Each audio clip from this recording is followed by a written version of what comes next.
good to the max yung aking mga bishi-bishi.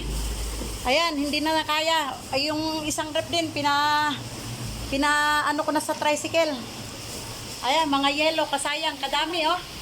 Kadami pa, ang lalaki ng yelo. Oh. Tapos yung tubig natin, nandito na sa kalsada, ayan. Ayan na.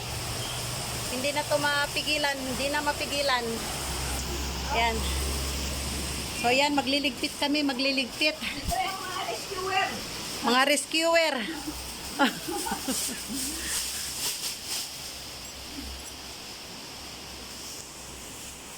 Bali, alas 11 na ng tanghali. Ayan, ito na yung baha.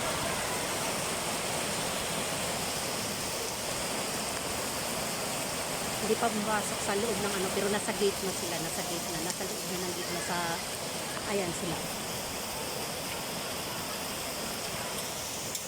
Ayan, dahil sa baha na yung first floor namin, andito ako sa second floor. Ayan, nagluluto ako na tanghalian ko.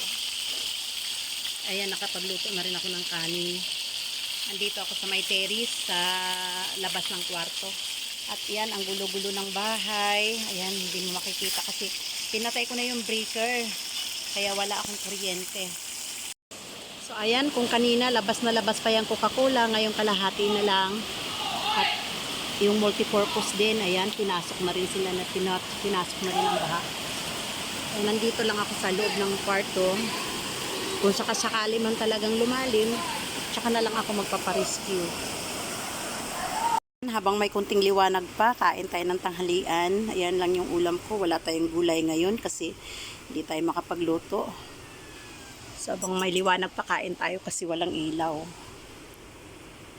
Nakakalungkot. Alam mo, pagka ganitong baha, nalulungkot ako kasi basta.